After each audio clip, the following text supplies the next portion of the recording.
প্রিয় দর্শক, আপনারা দেখতে পাচ্ছেন আজকে প্রচুর পরিমাণে বৃষ্টি হচ্ছে। আমাদের এখানে এত পরিমাণ বৃষ্টি হচ্ছে সেটা বলার না। এই বৃষ্টির কারণে অনেকের অনেক রকম ক্ষতি হয়েছে, যেমন বন্যা এসে গেছে বৃষ্টির কারণে আমাদের এই এলাকায়। বন্যাতে অনেকের গাড়ি, ঘর বাড়ি, দোকানপাট সব কিছু মানে একেবারে পানির নিচে চলে গেছে। আমার যে এলাকাটা, এই এলাকাটায় অনেক সমস্যা। রাস্তাতেই পানি আটকে আছে, জমে আছে রাস্তাতে। কিছু কিছু জায়গায় রাস্তার চাকা, মানে গাড়ির চাকা রাস্তায় একবারে মানে দেখা যাচ্ছে না। মানে গাড়ির ইঞ্জিন যেগুলো একটু নিচে জায়গা, বেশি নিচে জায়গা, সে জায়গাতে মনে করেন একেবারে গাড়ির উপরে পানি। কথা বুঝছেন, গাড়ির ছাদের উপরে পানি জমে আছে। আর এই অবস্থাতে কেমন লাগে বলেন? খুব খারাপ লাগে। আর সেটার কারণে মানুষ এত মানে খারাপ অবস্থায় আছে সেটা বলার না।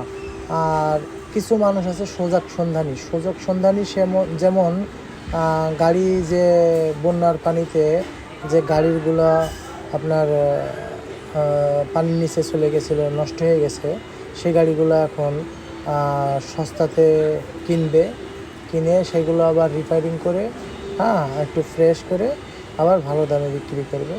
এটা এক ধরনের লোক। আসলে আমি যতটুকু বুঝি, যারা বন্যায় জর্জরিত বা বন্যার বন্যাত এলাকায় যদি পারেন কেউ কিছু দিবেন, আর না পারলে সুযোগ নেবেন না, ঠিক আছে? খুবই খারাপ অবস্থা, খুবই দুর্দিন এই এলাকার লোকজনের, ঠিক আছে? আর আমার এই জায়গায় মাঝে মাঝেই বন্যা হয়ে যায়। আর মালয়েশিয়ায় বন্যাকে বলে মালয় ভাষায় বানজির। কথা বুঝছেন?